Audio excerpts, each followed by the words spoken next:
Good day, ma'am. I am Lawrence Ticoltipay Talbiso together with Catherine Del Carmen. And so for today, we're going to discuss our chosen topic, which is about morphemes. So let's start. So examples of morphemes. 1 morpheme. Boy, 1 syllable. Desire, lady, water, 2 syllables. Crocodile, 3 syllables. Salamander, 4 syllables or more syllables. So 2 morphemes. Boy plus ish is equal to boyish. Desire plus able is equal to desirable.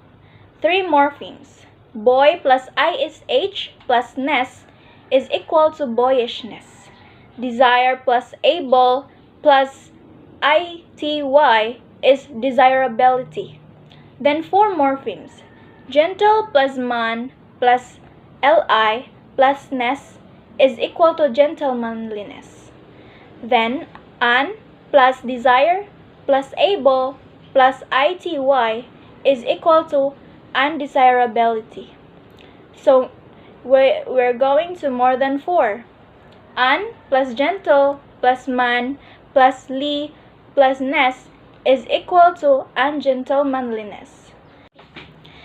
So let's proceed about free and bound morphemes. There are 2 types of morphemes, free morphemes and bound morphemes. Free morphemes can stand alone with a specific meaning, for example, eat, date, week. And bound morphemes cannot stand alone with meaning. Morphemes are comprised of 2 separate classes called A. Bases or roots and B. Affixes. A base or root is a morpheme in a word that gives the word its principal meaning.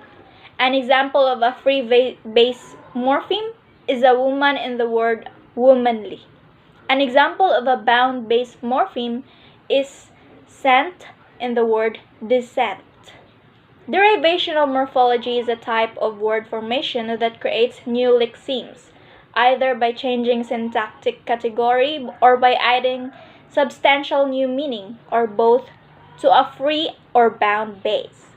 Derivation may be contrasted with inflection on the one hand or with compounding on the other. Inflectional morphemes are morphemes that add grammatical information to a word. When a word is inflected, it still retains its core meaning, and its category stays the same. We've actually already talked about several different inflectional morphemes. So the key difference between inflectional and derivational morphology is that the inflectional morphology deals with the creation of new forms of the same word, whereas the derivational morphology deals with the creation of new words. And a free morpheme is a morpheme or word element that can stand alone as a word. It is also an unbound morpheme or a freestanding morpheme. A free morpheme is the opposite of a bound morpheme, and a word element that cannot stand alone as a word.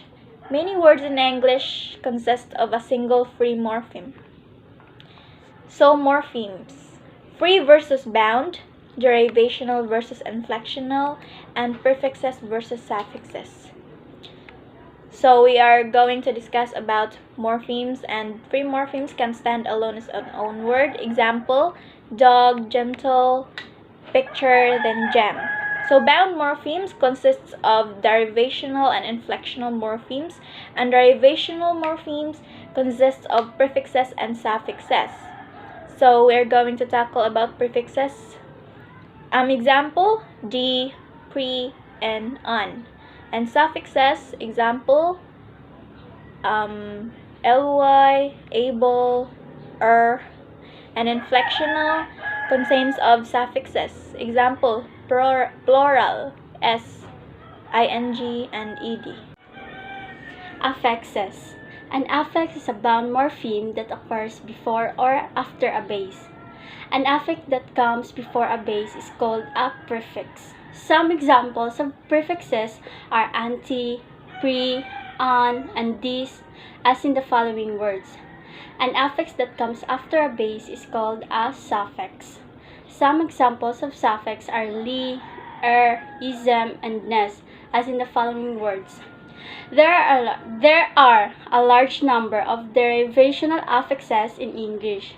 In contrast, there are only 8 inflectional affixes in English, and these are all suffixes. A circumfix is an affix, a morpheme that is placed around another morpheme. Circumfixes contrast with prefixes attached to the beginning of the words, suffixes that are attached at the end, and infixes inserted in the middle. Circumfix is an infix antonym where the former implants on the outer contour of words and the latter inserts in the middle. You can attribute the definitions to implosion versus explosion, outer and inner.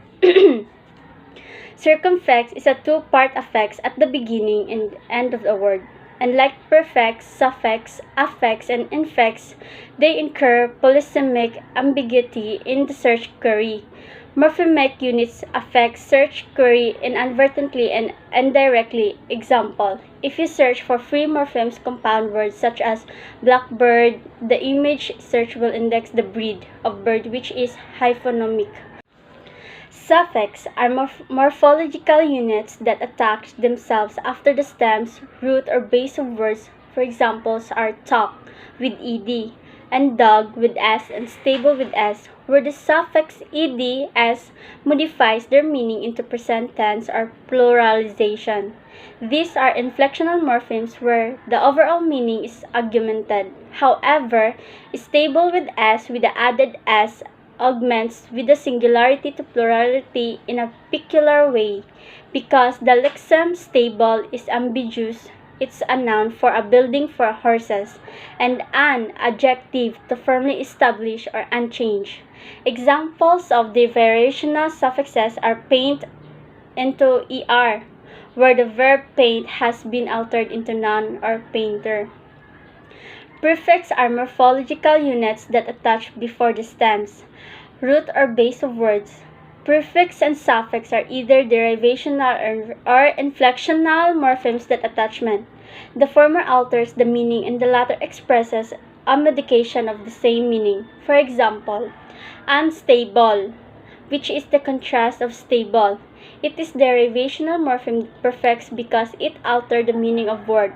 More examples are unable, decode, before, and exhale. Two examples of derivational morphemes affixed as both prefix and suffix are words such as rerun and modernize. Infixes are inserted between prefixes and suffixes. For example, are unstable, where an is the derivational morpheme prefix and able is the free morpheme affixed. St is the infix because it's riveted between the prefix an and the suffix able. Infixes are easy to remember because they are always implanted between a prefix and suffix.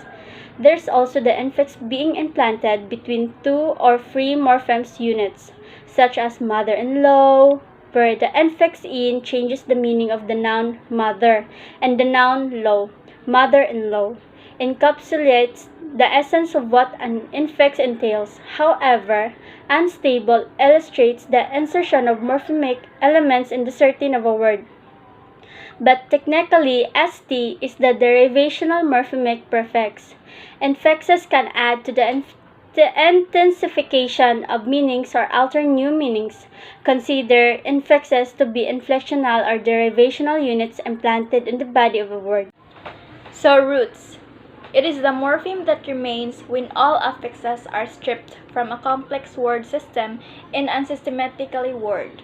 And it is when a root is combined with an affix and it forms a stem root. And stem. It is the base to which an affix is attached to create more complex form that may be another stem or a word. That is, a stem is that part of a word that inflectional affixes attach to. For example, the stem of the verb wait is wait. It is the part that is common to all its inflected variants. And bound roots do not occur in isolation. It acquires meaning only when combining to other morphemes. Example, receive, conceive, perceive. Then bound root is sieve, permit, remit, commit, submit, have also bound root mit. Bound roots can be a prefix too. They convey meaning only in combination. A root is a form which is not further analyzable, either in terms of derivational or inflectional morphology. It is that part of word form that remains when all inflectional and derivational affixes have been removed. A stem is of concern only when dealing of inflectional morphology.